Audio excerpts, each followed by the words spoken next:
नमस्कार दोस्तों, युगल Parashar for the Indian news. दोस्तों, आज हम आपके साथ एक ऐसी शख्सियत को लेके हाजिर हुए हैं जिसका ऑकलैंड वालों को बहुत समय से इंतजार था। और पिछले हफ्ते जब हमने गोपाल जी को इंटरव्यू किया था तो उन्होंने कहा था कि there is a surprise for the people for the show coming on this Saturday, छू कर मेरे मन को, जो 30 सितंबर को विक्ट्री कन्वेंशन सेंटर में है। और वो सरप्राइज अब ओपन हो चुका है, आउट हो चुका है। हमारे साथ हैं अमिताभ बच्चन।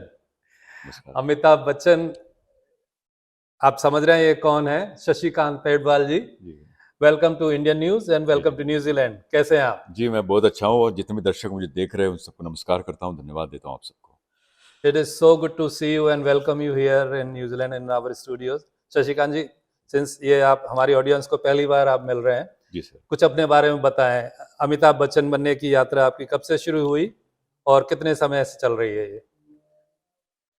सर, मैं अमिताभ बच्चन का फ़ैन कैसे बन गया मुझे पता नहीं। जी। लेकिन क्या है कि मुझे बच्चन साहब से जैसे ही मैं बचपन में हम फ़िल्में देखते थे, तो जैसे किसी फ़िल्म को देखने के बाद ऐसा लगता है कि नहीं यार ये हीरो बिल्कुल अलग है। जी। तो बार-बार फ़िल्में देखना, घर वाले स्कूल में भेजते थे तो स्कूल से ड्रॉप होके भाग जाना, फिर फ़िल्में देखना। तो धीरे-धीरे इतना लगाव हो गया कि पता नहीं अभी कि यार बस जीवन यही है, ऐसा लगता था कि भई बच्चन साहब एक ऐसे हैं कि वो हमें समझ सकते हैं। तो हर रोल में मैं अपने आप को देखता था कि नहीं यार ये रोल तो सिर्फ़ मेरे लिए है। हमारे भी तब इतनी गरीबी थी कि मतलब खाने के लिए इतना कुछ साधन नहीं थे। इतने पापा की इनकी इतनी इनकम नहीं थी कि हम इतने अच्छे रह सकते थे। तो ऐसा लगता था कि बस यार ये बच्चन साहब जो है वो स्टोरी सिर्फ़ मेरी है। तो धीरे-धीरे पता नहीं कि बच्चन साहब से इतना प्यार हो गया, अभी इतना लगाव हो गया कि अभी तो हम गुरुदेव करके ही उनको बुलाते हैं। और जीते बच्चन साहब करके कई सारे लोग बुलाते हैं शो में। अभी कुछ टीवी में बुलाते हैं, कई बार अभी वेडिंग शो में बुलाते हैं, वेडिंग सेरेमनी होती है, जी। कॉर्पोरेट इवेंट होते हैं, तो काफ़ी जगह मुझे बुलाते हैं। एंटरटेनमेंट अभी एक पैंडेमिक के बाद तो लोगों को पता चल गया कि नहीं अभी जीवन जो है ये यही है, तो आप जी लो। तो पहली बार आप लोगों की नज़रों में कब आए कि यार ये हमारे पास अमिताभ बच्चन है, अगर हम असली अमिताभ बच्चन को अफोर्ड नहीं कर सकते तो हम दूसरे अमिताभ बच्चन को ज़रूर हम अफोर्ड जी, कर जी, पाएँगे। बिल्कुल, बिल्कुल।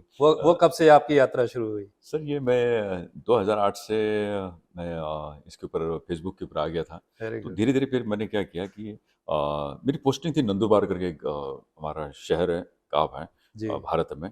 और महाराष्ट्र में एक नंदुरबार करके तो बड़ा ट्राइबल एरिया है। जी। तो वहाँ पर मैंने एड्स जो है वो काफ़ी फैल चुका था वहाँ पर, काफ़ी ओके, मतलब ओके। उस वक़्त एक वक़्त था कि बिल्कुल लोग मतलब काफ़ी मरीज़ थे वहाँ पर। जी। तो बच्चन साहब का एक कौन बनेगा करोड़पति जस्ट स्टार्ट हुआ था, मतलब 2001 में स्टार्ट हुआ था। हुँ। और उसके बाद मैंने सोचा कि नहीं यार इसके ऊपर काम किया जाए। तो मैंने क्या किया कि अभी देखो एड्स के बारे में लोगों को जब से हम बताते हैं तो वो बार-बार सी चीज़ें वही सुन-सुन के लोग बोलते हैं छोड़ो यार हमने बहुत बार सुन लिया, अभी ये बंद कीजिए आप। फिर मैंने क्या है सोचा कि नहीं एक काम करते हैं इसमें कि हमें बताना तो वही है, लेकिन बताने का तरीका हम चेंज करते हैं। तो मैंने क्या किया कि वहाँ पर जैसे कौन बनेगा करोड़पति का एक फॉर्मेट बनाया जी, कि जी। वहाँ पे एक सवाल पूछा जाए, उसके 4 ऑप्शन हो। अगर आपका सही जवाब आप देते हो तो हम कुछ ना कुछ आपको गिफ्ट देते हैं। जैसे कि यहाँ पे एक चॉकलेट रखा है, हुँ। तो हो सकता है कि भाई चलो ठीक है एक चॉकलेट दे या फिर कैडबरी दे, कुछ उसको गिफ्ट दिया जाए। तो फिर लोगों में क्या अरे यार अच्छा लग रहा है यार, बढ़िया लग रहा है। फिर लाइफ़लाइन देते हैं उसको। अरे भाई साहब यहाँ पे बैठे ढेर सारी पब्लिक बैठी है, जनता बैठी है, आप उनको सवाल पूछ सकते हैं, कॉल अ फ्रेंड कर सकते हैं। तो उससे एक जन जागृति हो गई। तो उससे क्या हो गया कि वहाँ पर जो कलेक्टर साहब थे उन्हें बड़ा अच्छा लगा कि यार आप जो काम कर रहे हैं सबसे पहली बात तो एड्स के ऊपर काम कर रहे हैं। ये हमारे देश के लिए अच्छी बात है। जी। सेकंड थिंग आप जिस तरह से काम कर रहे हैं वो बिल्कुल लोगों को मतलब एक एंटरटेनमेंट के माध्यम से आप काम कर रहे हैं। तो लोगों को जो एड्स से बिल्कुल आसानी से समझा एक रहे हैं आप, अवेयरनेस क्रिएट किया अवेयरनेस आपने। क्रिएट कर रहे हैं आप। हुँ। और उस वक़्त एक पब्लिक ने मुझे जाना। और सेकंड थिंग अभी जो पैंडेमिक आया था तो उस वक़्त मैंने क्या किया कि काफ़ी लोगों से, हुँ। ना सिर्फ़ भारत में, इंडिया में नहीं, तो इंडिया के बाहर भी काफ़ी जो लोग रहते हैं, तो उनके बीच में जाकर यानी कि मैं घर पर था भारत में, लेकिन मैं कैमरे के ज़रिए मैं उनके पास पहुँचा और उनको पूछता था कि भाई आपकी तबीयत कैसी है? और मैं आपके साथ हूँ। उनको पता नहीं चला कि मैं हूँ या अमिताभ बच्चन हैं। तो उन्हें ऐसा लगा कि बच्चन साहब हमसे बात कर रहे हैं। तो मैंने कहा कि भाई साहब आपको डरने की बात नहीं है, हम आपके साथ हैं, पूरी सरकार आपके साथ है, फिर डरने की क्या बात है? तो बिल्कुल आप डरिएगा मत। और आप जो डॉक्टर साहब जो दवाई देते हैं आप बिल्कुल लीजिएगा, बहुत जल्द आप घर जाने वाले हो। तो इसी के माध्यम से क्या होगा कि सर उनके दिमाग में एक फाइल थी कि कोविड की, तो जी। कोविड की फाइल हट गई और बच्चन साहब आ गए। Very good. तो हर किसी का एक सपना होता है कि बच्चन साहब से मेरी मुलाकात हो। तो बच्चन साहब अगर सामने आ जाते हैं तो अरे क्या बात है, तो उसके लिए तो 4 धाम हो गए। जो रियल लाइफ में बच्चन साहब जो आपके इंस्पिरेशन है, आपके जी, हीरो हैं, जी। उनसे आपकी पहली मुलाकात कब हुई और अभी आपका उनसे क्या संबंध है? अभी आपका क्या चल रहा है कि आप कब मिलते हैं उनसे और कैसे होती है जी, आपकी जी, जी। मुलाकात? सर मेरी पहली मुलाकात हुई थी 2011 में। अच्छा, मेरे पास एक एल्बम था और हमारे एक मित्र थे, तो वो बच्चन साहब से काफ़ी क्लोज़ थे। तो उनके साथ मैं उनके घर पे गया। जी। तो उन्होंने कहा कि मुझे बच्चन साहब से सिर्फ 1 मिनट बात करना है, बस ओनली 1 मिनट। मैंने सर कोई बात नहीं, आप जा सकते हैं। मैंने बता दिया है कि ऐसे एक आपका फ़ैन है, वो आपसे बात करना चाहता है। तो फिर मैंने एल्बम लेके गया और मैंने बताया एल्बम से कि सर ये सर आप हैं और मुझे बड़ा शौक है सर कि मैं आपकी फ़िल्में जो देखने के बाद आपकी जो पिक्चर है मैं रखता हूँ आपके पास। अरे वाह! Very good. सर मैंने देखिए आप ये है, ये है। अच्छा, अच्छा। जब आखिरी का पन्ना था तो मैंने कहा कि सर क्षमा कीजिए, ये सब जितनी भी फ़ोटो ये मेरी है, ये आपकी नहीं है। बच्चन साहब ने कहा, "ये कैसे हो सकता है ये भाई साहब?" मैंने सर ये मेकअप के बाद ऐसा हो जाता है सर ये। अच्छा, बोले इतना सेम कैसे हो सकता है? सर ये बस ईश्वर की कृपा है। अरे यार आप अगर हमारे घर आ जाएँगे तो पता नहीं चलेगा कि हाँ भाई हम आए।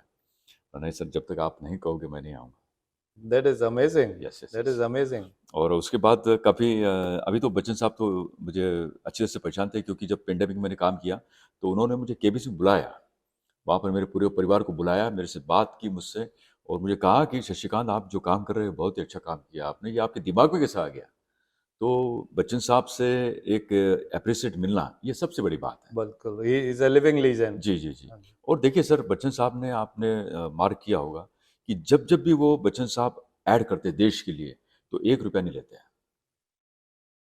मान लो कि अभी टीबी ये की ऐड है, यस, मान लो यस। कि एड्स के ऊपर भी उन्होंने कहा, टीबी के ऊपर जन कहा जागृति से जन जागृति पोलियो संबंधित जो भी होते हैं, जी, या जी, ये पोलियो मुझे का ऐड था, पोलियो जी, के बीच में भी जी। कभी उन्होंने पैसा नहीं लिया। हुँ। अभी जब पैंडेमिक आया उनकी आवाज़ दी, कई सारे उन्होंने विज्ञापन किए, कहीं भी कोई ₹1 नहीं लिया।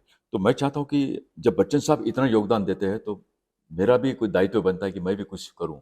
नहीं, तो बहुत उस अच्छी सोच है। जी, तो इसके बहाने मैंने धीरे-धीरे काम शुरू किया और अब तक काम चल रहा है। Very good. Gopal Bhatia is known as Kishore Kumar of ji, New Zealand. बिल्कुल। उनकी ये रेपुटेशन और इमेज है। जी सर जी, बहुत अच्छा गाते हैं। उनकी आवाज़ बड़ी मीठी आवाज़ बहुत है शानदार आवाज़ है। और ऐसा लगता है कि किशोर कुमार जी गा रहे हैं। बिल्कुल, जी, किशोर जी। कुमार इसलिए बोला जाता है जी, इनको बिल्कुल, न्यूज़ीलैंड बिल्कुल। में। बहुत ही अच्छी। शशिकांत जी, मुझे पता चला है कि आप इंडिया में बहुत सारे सामाजिक कार्यों में लगे होते हैं, लोगों की सहायता करते हैं, खासकर जो बीमार लोग होते हैं, रुग्ण लोग होते हैं, उनको आप जाके बहुत सारी उनकी सेवा करते हैं और जी। उनको स्वस्थ होने में मदद करते हैं। थोड़ा-सा बताएँ इसके बारे में हमारे दर्शकों को, क्या एग्ज़ैक्टली आप करते क्या हैं वहाँ? जी, बिल्कुल सर, मैं बताना चाहता हूँ कि जितने भी कैंसर पेशेंट होते हैं, वो चाहे कहीं भी मुझे अगर पता चलता है कि यहाँ पर कैंसर पेशेंट है, अगर उनके घरवालों को पता चले कि भई मैं इस तरह से मैं उनसे बात करने के बाद अगर उन्हें अच्छा लगता है, तो आप हुँ, वो मुझे कभी भी कॉल कर सकते हैं और भारत में जितने भी कैंसर पेशेंट हैं, मतलब कैंसर के हॉस्पिटल जो है, जी। तो वहाँ पर मैं जाता हूँ और ये पूरा विनामूल्य होता है, बिल्कुल किसी से कोई पूरे देश में जाते हैं, पूरे देश में जहाँ-जहाँ पर है, जहाँ तो से जहाँ पे बुलाया मुझे पता जाता चलता है कि भाई यहाँ पर है, तो हम पूछते हैं कि सर अगर आपको ज़रूरत है तो फिर डॉक्टर कहते हैं कि नहीं आप आइए सर। है। तो हुँ, फिर हम जाते हैं वहाँ पर और उनसे बातें करते हैं, उनके साथ जैसे कौन बनेगा करोड़पति हो या फिर बाबूजी की कुछ कविता है, हुँ, कुछ गीत हैं, तो हुँ, कुछ फ़िल्मों के डायलॉग है तो बोलते हैं। कई सारे वृद्धाश्रम होते हैं, हुँ, ओल्ड एज हुँ। केयर सेंटर होते हैं, वहाँ भी जाते हैं, तो वहाँ भी उनका दिल बहलाते हैं और उसका कोई मूल्य नहीं होता है। हम चाहते हैं कि हमारी ओर से एक सेवा हो रही है, बस बहुत हमें सुंदर। दुआ मिल रही है, ये सबसे बड़ी बात बहुत है। अच्छा काम कर रहे हैं आप, जी। और बीमार की सेवा करने से बड़ा तो कोई ऊँचा काम हो ही नहीं सकता। बिल्कुल सर, अगर मैं तो बताना चाहता हूँ कि ऑकलैंड में अगर कोई यहाँ पर ओल्ड एज केयर सेंटर होगा, तो हमें बताइएगा, हम वहाँ भी जाएँगे सर। ज़रूर, ज़रूर। जी, ज़रूर, हम आपकी जानकारी में लाएँगे जब तक आप यहाँ पे हैं। जी sir. Will come back to you about it. Thank you sir, thank you. बहुत On that note, Shashikant ji, all the best for the show. Thank you sir, Thank you so much for your time thank you sir, and talk to the Indian news. Thank you sir, thank you Thank so you. Much. Thank you very much. Yes, thank you.